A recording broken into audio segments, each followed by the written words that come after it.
right, Sean, so let's talk about some of our dark horses for the upcoming 2018 season. Oh, yeah. Okay.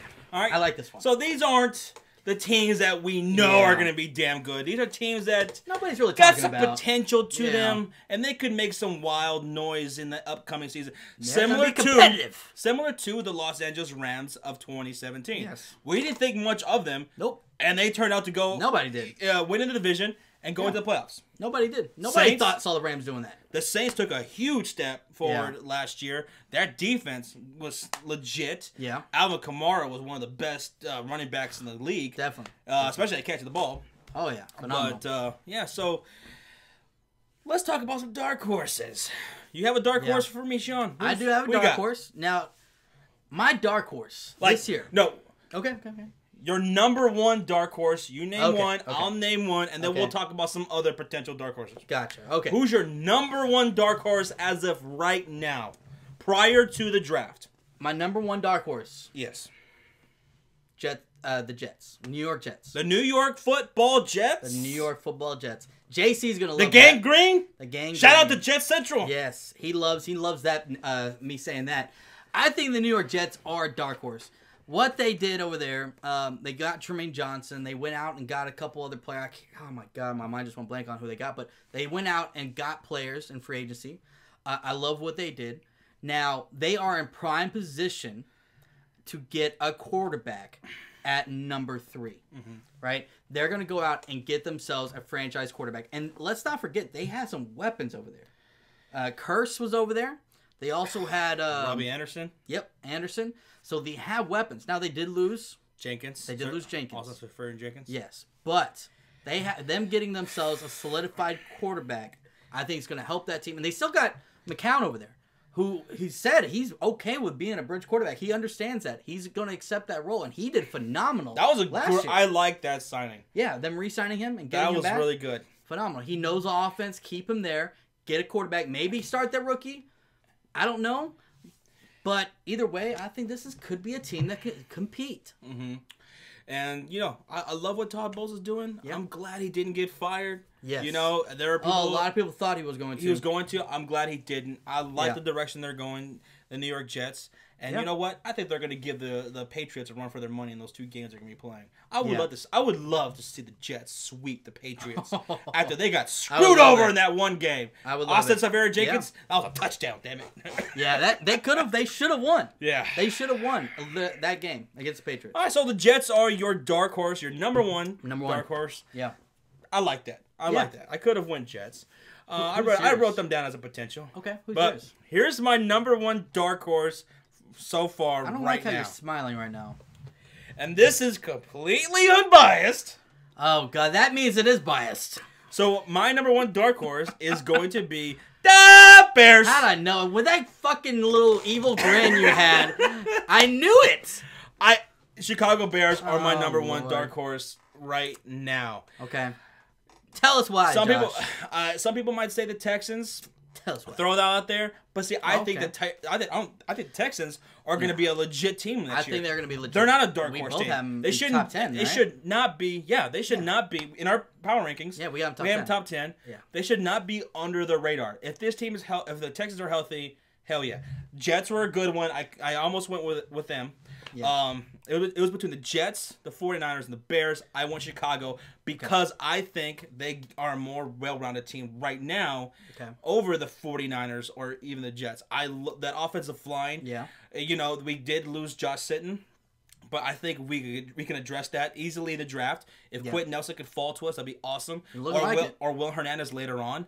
Ryan Pace has been making some great moves. That defense was so underrated last year. It was. Right? It was. And I'm just back me up on this because I don't want people to say I'm being biased. I understand what you're saying.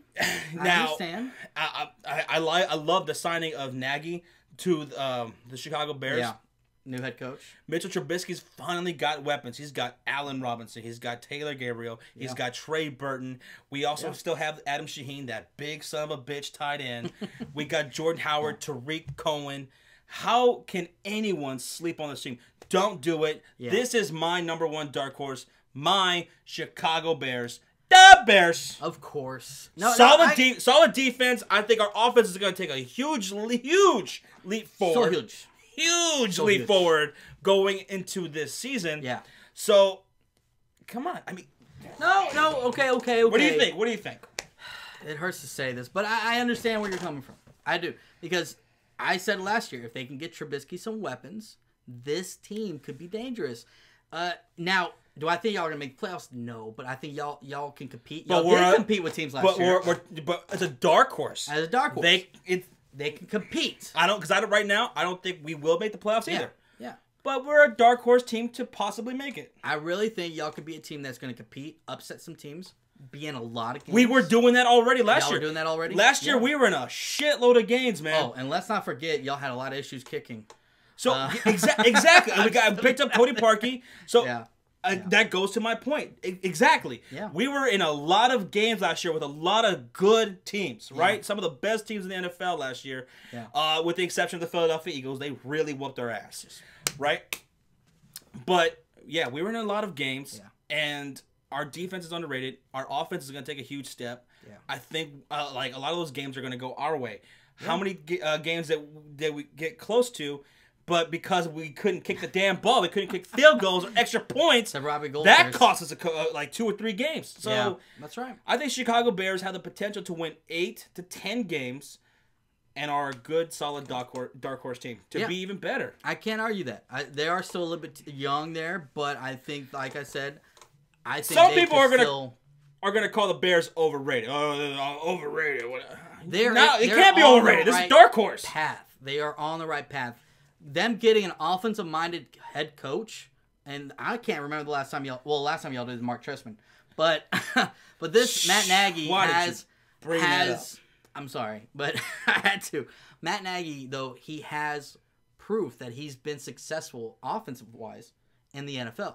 Trestman, he did that in Canada, right? He never did in the NFL, and so it never really translated, right? You keep saying that name. I'm sorry. The name of who we do not speak. I'm sorry, but but Matt Nagy, he has success as an offensive guy in the NFL. Look what he did with the Kansas City Chiefs. I think he's gonna be great over there, and I understand that. I understand it. So, but Jets are your number one dark horse. Jets number one. Mines are the Chicago Bears. Yeah. I know we mentioned 49ers. So some other potential dark horse teams. The 49ers. Obviously, we gotta throw them out there. I think the Jets are a good one too. The Ravens, the Baltimore Ravens. I think people are going to sleep on the Ravens. That's right. They almost made the playoffs. And that would be a huge mistake because I think this is a very well-balanced team. I love the moves that they made. Yeah. They got rid of Wallace. They got rid of Macklin. Yep. They picked up Michael Crabtree from the Raiders. Yep. And they also picked up John Brown. John Brown, yeah. Now, I got another dark horse. Just a mention because nobody's talking about him. People kind of forgetting about this team. Okay. Who? The Dallas Cowboys. Oh! I know. Don't give me shit. You said your dark horse is the Bears. I want to talk about my gave legitimate reasons. I have a legitimate reason. I need legit reasons why you think Dallas Cowboys could be a dark horse. First, 2 years ago, we were the number 1 seed in the NFC. That's true. Last year, people said, "Oh my God, the Cowboys sucked last year." Okay. We were 1 game out of the playoffs. That's one solid point. We were 9-7 last year, 1 game outside of the playoffs. If we had beat Seattle week 16, we would have been in it. Okay, and that's with Zeke being out 6 games.